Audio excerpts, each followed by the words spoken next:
Hi everybody and welcome back to my channel, or if you're new here, my name's Alexaraye. And for today's video, you guys already know what we're doing. We are going to be reading viral TikTok books for the next 48 hours. We are doing one massive readathon vlog today, guys. I am so excited because we've gotten so many amazing books over like the past month or two. I want to do so many reading vlogs and reviews with you guys, so I thought, why not do one massive readathon and read a few books all at once? So the theme of today's video is viral TikTok books. I have 3 books picked out for this vlog. Depending on how long it gets, I might add another 2 in because I'm eyeing 2 of them right now and I really want to read them. The first book we're going to be reading for the readathon is Love and Gelato by Jenna Evans Welch. I've had this book for a while now. You guys want me to review it. I've seen so many amazing things about this. It seems like a cute, corny romance, which is totally up my alley, my type of book. So this is the first book we're going to be reading in our readathon vlog. This follows the story of Lena. She travels to Italy to get to know her dad better, but along the way she falls in love with someone, falls in love with Italian culture. We're gonna have a lot of fun with this one, I already know. The second book we're gonna be reading is Reminders of Him by Colleen Hoover. This is another very popular book that I've seen so much about. So many of you have recommended it to me. You guys want me to review it. We're finally doing it today, guys. You guys know this. She's like my favorite author. This follows the story of a young mother fighting for a place in her child's life. She finds love around the way. I can already tell this is gonna be like a sensitive read for me, and it's probably gonna break my heart because if you're familiar with Colleen Hoover, she has like the craziest plot twist in her books. You think it's crazy like halfway through, and then you hit like towards the end, it just blows like the first crazy thing out of the water, and you're just like, wow, I didn't know that was coming. I'm really excited to read this. I love her writing so much. She always writes the best characters. Third book I chose is A Good Girl's Guide to Murder by Holly Jackson. This is a brand new book that we just picked up like a few days ago. Very highly recommended on my channel. I'm excited to read it. It seems like a mystery slash thriller read. Hopefully not too spooky because I'm not really in that realm of books yet with the scary thriller type of feels. Hopefully this doesn't spook me too much. From what I've read, it seems like this is about a girl trying to uncover the truth about a murder that happened in her school. It has very high ratings. You guys say you love it, and now we are finally gonna read it and review it on my channel. These are the 3 books we're gonna be reading in today's readathon vlog. We'll see how long it takes us. My goal is to read for 48 hours straight. We're gonna put a timer on my phone. We are gonna read for exactly 48 hours. Of course, I'm gonna sleep along the way, so we'll stop the timer when I go to sleep, and when we wake up and start reading again, we'll start the timer again. The last video I did like this was reading for 24 hours, and you guys really liked that, so now we are gonna up it. Now we're gonna try and up the game and read for 48 hours. I have 2 more books here that I chose just in case we get through those books and we still have time. The first one I have is The Song of Achilles by Madeline Miller. This one is like a very popular OG book talk book. I've had this for a while now and I haven't read it because I've been waiting for the perfect time to read it. If we don't get to it in this vlog, I'll probably do a separate reading vlog for this just because I know a lot of you want to know what this is about, if it's worth the read, if it's actually like hyped up to be what it is. So I chose this as a backup book, as well as Daisy Jones and the Six by Taylor Jenkins Reid.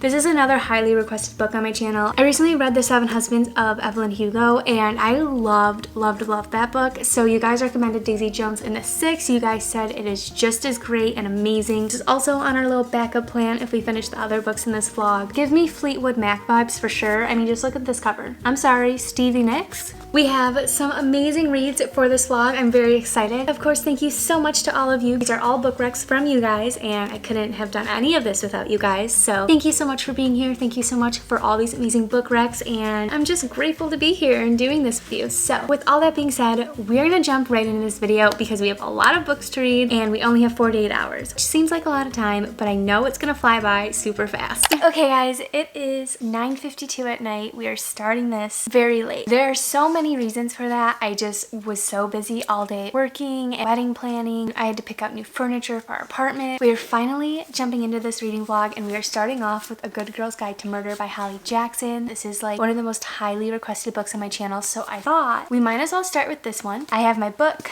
I have my cute little Bob Ross bookmark. Look how cute that is. And then we have our timer. So we're gonna start the stopwatch and read, and then whenever we stop reading, we're gonna stop it, and then when we continue reading tomorrow, later tonight, or whenever, we'll start it up again until we reach a full 48 48 hours, which the more I think about it and the more I say it, kind of scares me. That's a very, very long time. At the same time, I read every day for so many hours, so I feel like it's not really that scary, but for some reason 48 hours just sounds like intimidating to me. But we're gonna jump right into this reading vlog. We're gonna start the stopwatch now. We're getting right into this, guys. This follows the story of Pip, who is a high school student, and she is basically trying to uncover the truth from a murder case that happened at her school. The dedication is to Mom and Dad. This first one is for you. So this must be Holly Jackson's first book. That's what the dedication looks like. We are on part 1. So the first page looks like it's a class description slash project proposal. It's like, looks like it's like a project proposal, and we jump right in to chapter 1.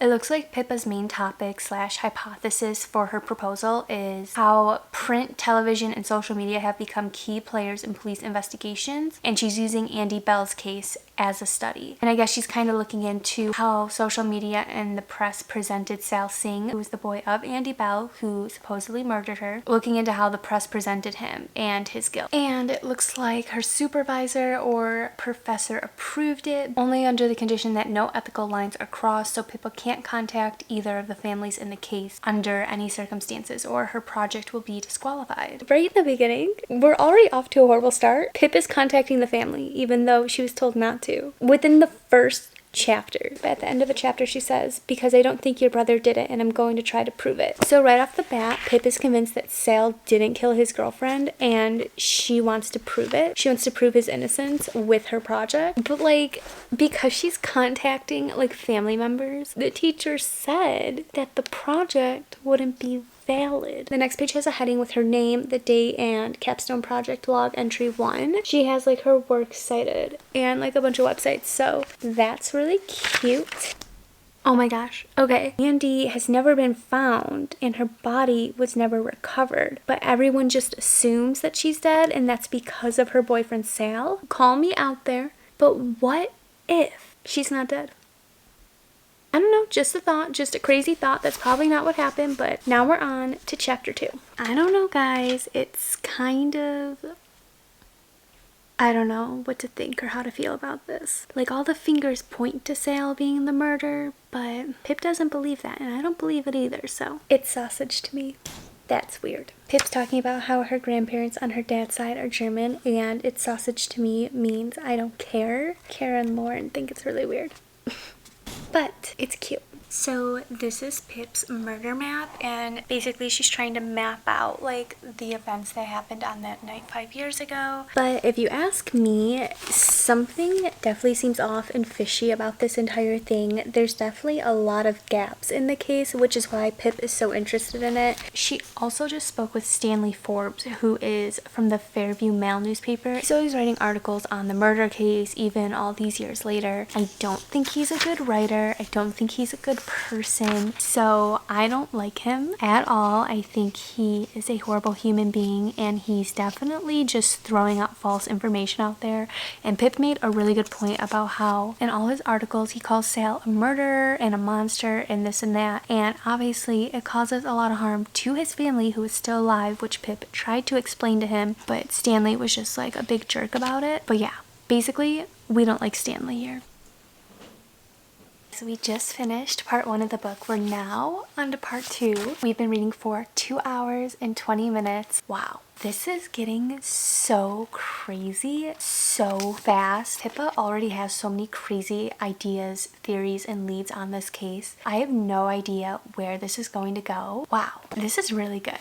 But I must say, it's kind of scary. Definitely spookier than Verity by Colleen Hoover. So reading this gives me anxiety. Like, it seriously spooks me out for some reason. But we're gonna keep going. We are on part 2 of this book out of, I think, 3 parts. It's so good. We obviously know, like, it's something more than what everyone else believes it to be. Like, I don't believe that Sal killed Andy. It's just something's really fishy and off. One of Pip's theories was that Andy wasn't actually dead, and that's my theory. Also, Pippa is getting close with Sal's younger brother, Ravi. Their whole duo and relationship is really cute, and I love what's going on with that part of the story. I don't know how Pippa does it, but she is one brave little lady. Like, the things that she is doing in this book, I would never have the guts to do. I just really love her determination. I think we are close, though, to finding out who really killed Andy Bell. We're in chapter 20, almost to 4 hours of reading. Things just keep like getting crazier and crazier in this book, and Pip's like suspect list is getting so long, and she has all these different theories about what happened that night 5 years ago, and I believe every theory she has. I just can't choose which one might be like the real one or the truth behind it all. So Pip had received like a note saying to like drop the case, stop looking for killer and the truth and all this stuff. And she thought it was just a joke or something from one of her friends or someone that she had told about the case. And then she received an anonymous text message that was a little bit more aggressive, telling her to like stop her search. I just admire her so much because I would just be so scared. Now Pip and Ravi are they're just breaking so many rules and laws in this book. I don't know, guys, this is just the wildest story ever. I'm not used to this at all. This is so crazy and twisted. I knew it, I knew it, I knew it. That's all I'm gonna say. Oh my god, what? So Pip is at Kara's house right now, confronting Naomi and Max. We are on chapter 28, and we've been reading for almost 5.5 hours. I don't know who did it. I don't know why they did it. I don't know if Andy is alive or if she's really dead. I don't know what to think. We've reached chapter 37, almost done with the book. I have Osiris here with me, my cuddle buddy, and we have been reading for 6.5 hours. I know this is like what happens in like mysteries and thrillers and stuff like that, but I just hate that part of the story, you know, when things get really sad and your heart breaks. I just want to know how this ends because it's driving me batty. Okay guys, we just finished A Good Girl's Guide to Murder by Holly Jackson. Wow. Just wow. I'm actually really surprised at how much I liked this book. I was kind of nervous going into it because it's like a mystery slash thriller, and it's not usually like my type of genre of books that I read. At some points I was kind of like spooked out, and there's this like one really sad scene in the book that just like made me never want to pick it up again, but obviously I did. I finished it. Honestly, such a good book. We've been reading now for 8 hours and 21 minutes. I really thought that the mystery itself was just so good because I had so many different theories the entire time, and Pip had so many different theories too. Even like the very last 2 to 3 pages just totally shocked me, and I was just like, wow, that's not what I expected at all. A really good read. I definitely recommend if you're trying to get into like mystery slash thriller reads, because I think this is like a great book to like cross into it. The next book on the list to read, I think we're gonna do Reminders of Him by Colleen Hoover, because I feel like after reading that book I need a Colleen Hoover read now, so I feel like this is gonna be a real tearjerker. But next read of our 48-hour readathon journey, here we go. It's the next day and I'm actually out right now because I'm grabbing coffee and lunch for Chris and I haven't had coffee in like 3 days, and I think I'm gonna lose my mind if I don't have a cup of coffee. So we're grabbing coffee, but I just wanted to give you like a little update and recap on like our reading vlog and stuff. We've been reading for 8 hours and 15 minutes so far, and last night I read up to chapter 5. It's just kind of like the beginning of the story and the setup, but something I always talk about with Colleen Hoover books that I love so much is that she always divides her chapters between characters and time periods. In this one, it's divided between the two main characters, Kenna and Ledger. Kenna is a mom who just got out of prison. We don't know why she was in prison yet, and then Ledger is the owner of a bar that she just so happens to walk into because before she was in prison, the bar used to be like this bookstore she used to go to with this guy named Scotty, who I'm assuming was like her previous lover, but something happened to him. Yeah, I just wanted to give you like a little update because last night I was reading and then my eyes just like fell asleep. And I went to bed and I didn't even realize it. So that's where we're at. We're gonna try and make a big dent in this today. But first we're gonna get coffee. We've made it to chapter 15, page 101. We've been reading for 10 hours and 47 minutes. Wow. Just Wow, you guys know already, I am obsessed with Colleen Hoover. She's one of my favorite authors. I just love her storytelling so much. I think the romances she makes up is just so good. But also like the drama and the plot twist she has are just the craziest things I've ever read in my life. Kenna and Ledger have met. They have acquainted with each other. Kenna is trying to be involved with her daughter's life. Her daughter is like 4 or 5 now, and she has yet to even meet her. She meets Ledger at his bar the first day she's in town, the first day that she's moved back to town to find her daughter, meet her daughter. The way that Ledger and Kenna are connected, not what I thought or expected. We're at a point in the story now where Kenna is still trying to get to her daughter and see her, but there's just people who are keeping her daughter from her and like are trying to keep her away from her daughter. Who knows what's gonna happen, honestly. We know it's gonna be some crazy plot twist. We've been reading for 13 hours and 8 minutes. I have a headache. So we are on chapter 29, page 202. Oh my gosh, this book is just not anything that I expected it to be. It's just so different, but it's so good. Just so captivating about how loving Kenna is of her daughter and how much she wants to be in her daughter's life and how she would do anything for her daughter. It's also just really hard to watch like Ledger struggle internally between like what's right and what's wrong, who he should side with, who he shouldn't side with, and watching Ledger and Kenna just kind of unfold into each other throughout the whole story is just like this book hits so differently. There's a lot that's gonna unfold in these next few pages and I don't know if I'm ready for it, but we're gonna keep going. It's getting spicy. We just finished Reminders of Him by Colleen Hoover. Wow guys, this was such a beautiful book. Such a good book. We've been reading now for almost 16 hours, so we still have a long ways to go, but we have now just finished our second book, I believe. I'm going to keep it short and sweet so we can move on to the next one, but this was just a really great read. Definitely one of my top 3 Colleen Hoover books by far. I just really enjoyed every aspect of it. I enjoyed the ending. It didn't break my heart too much, which I really appreciate because I know with Colleen Hoover books, like sometimes it just rips my heart out. This was just such a fun and interesting read. Definitely different, I feel like, from the other books I've read of hers, but still like that Colleen Hoover vibe. It's just like, how does she come up with these characters? So with that being said, we are now moving on to our third book in this video, and that is Love and Gelato by Jenna Evans Welch.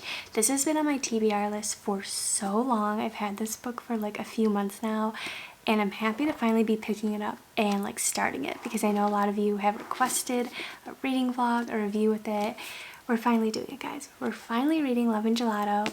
I'm very excited. This is about a girl who goes to Italy to get to know her father better, but of course she falls in love along the way and falls in love with Italian culture, so I'm super excited to read this. It sounds like a really cute and cheesy romantic read, which is exactly what I need after reading a Colleen Hoover book. We are minutes away from the 16-hour mark. Here we go. I can literally cry right now. I bet you can totally guess what happened to me. I don't know what happened. Honestly, I really don't know. I mean, maybe it's because I've kind of been doing this video for a few days now. I'm so mad. The last time I looked at my timer, we had hit like 22 or 23 hours. I have made it to chapter 8, page 101 in Love and Gelato. I'm so sad that my timer like disappeared. Oh my gosh. Can't do anything about it now, so we're just gonna keep moving forward. I've read up to chapter 8, page 101 in Love and Gelato. This book so far, don't hate me, it's not really grabbing my attention. We're only like a fourth into the book, so like I know it's just the beginning and it's the setup, but we're on chapter 8. I hate when books like take forever to like set up everything. Lena is in Italy. She's met her father. She's also met Lorenzo, who is a total cutie patootie. We're just gonna start the stopwatch and add it on at the end. Fingers crossed this gets better. I really want to love this. I really do. We'll see what happens. Okay, so we're on chapter 10 now. It's kind of picking up and getting better. Lena just went to a party with Ren and she met like all her classmates and stuff like that, and she met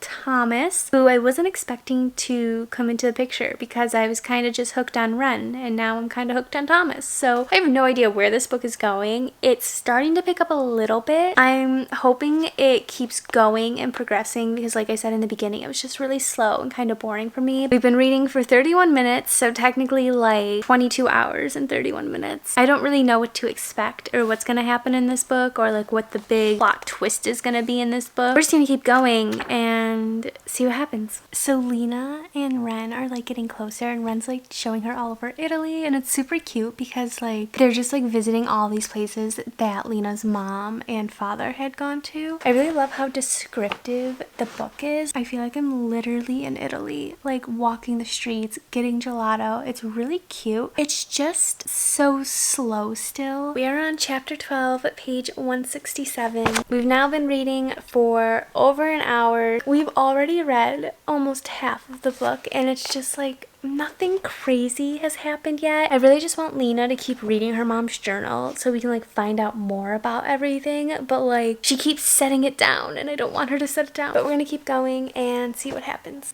What? I feel like everything I just read is a lie. So we're on chapter 16 now, page 236. Lena just found out like a major secret in her mother's journal, and now I am just left here. What could possibly happen next? This is just so not what I expected at all, guys. But I can say that it is very intriguing now. Like I definitely want to keep reading. I don't want to put the book down. I'm very like invested. Something's missing. We're missing the big picture here, and I don't know what it is. What is actually going on right now? Like, I don't understand where it's going. Anyways, we're on chapter 21. We are very close to finishing this up. Lena and Lorenzo are in Rome right now, and they're about to head back to Florence. And if you've read this book, you know what they're doing in Rome, and you know why I'm confused. But also, really, Matteo? You're such an ass. Kind of gives me Anna and the French Kiss vibes. Not gonna lie, that's what it kind of reminds me of, but Italian. We finished it. We just finished Love and Gelato, and so cute. Just so cute. Wow, guys, so many different feelings and opinions about this book. It was still like a really cute read. I did enjoy it more so towards the end. It was cute. It was a really good read. I did like it, but I just feel like there's something missing from it. It was more so just like a mystery for me because the whole time we're trying to find out the truth in the story. I think I was just like expecting more or something. I don't know. Okay, guys, we have reached the end of this reading vlog. I know, okay? I know. We didn't read for a full 48 hours. There's just so much going on right now. I just didn't realize it when I was getting myself into this video. So we're gonna say that we read for about 26 hours. That's the estimate that I have. 48 hours is actually pretty intimidating. We're gonna do a quick recap of the 3 books that we did read for this vlog. Starting off with A Good Girl's Guide to Murder by Holly Jackson. This was a really good book. I didn't know what to expect going into it. It definitely was like spooky and creepy in all those different ways. Definitely a good transition book going into like thriller / mystery books. I definitely like to look into the next 2 books in the series and see what it's about. The mystery was just really crazy. This was definitely a page turner. I want to know what happened like every second. The next book we read is Reminders of Him by Colleen Hoover, my favorite author. You guys know this. She is my favorite author. This was a 5-star read. I loved every part of this book. This was such a different vibe from Colleen Hoover that I got because we focused so much on like a mother-daughter relationship throughout. It definitely was like a tearjerker. I really loved it. I thought Kenna and Ledger were so sweet together. I thought their story was so sweet. I definitely recommend it. It's so good. Gets you in those lovey-dovey feels, but also like tugs at your heartstrings. And then the last book we read is Love and Gelato by Jenna Evans Welch. This was a very cute story about a girl finding her way in Italy, getting to know her father, falling in love, just experiencing Italy the way her mother did, basically. It was really cute. I liked it, but it wasn't my favorite. Like, it's not what I expected it to be. There's just like gaps in it that I feel like could have been filled in. It definitely wasn't like a cheesy, corny romance that I was expecting. And it also had like a little mystery to it because the entire story is about Lena trying to uncover the truth about her mom's journal and what her mom's life was really like. It was good. It's just not what I like expected. We were able to get through 3 books in this reading vlog. So much fun. If anything, I'd probably want to do 24-hour reading vlogs, but just maybe not 48 hours. I don't think we're there just yet. We read these 3 amazing books in this reading vlog. Thank you so much to all of you, because first off, I wouldn't be doing this if it wasn't for you guys. And also, these are all book recs from you guys, so thank you so much. And as always, don't forget to comment down below any book recs you have for me. If you've read these books, let me know what you thought about them. And with all that being said, don't forget to give this video a big thumbs up, because it really helps me out and it lets me know that you like these types of videos, you like this type of content, you like these long readathon vlogs where you read a bunch of books in one video. Go like the video, go do it right now. And then of course, don't forget to subscribe down below if you'd like to see more of me, if you'd like to join our book fam here. I post weekly, guys. I post weekly. It's basically free entertainment every week. You might as well subscribe. And with all that being said, I'm gonna stop yapping away. I hope you guys enjoyed this readathon vlog. If you have a wonderful rest of your day, and I'll see you in my next video.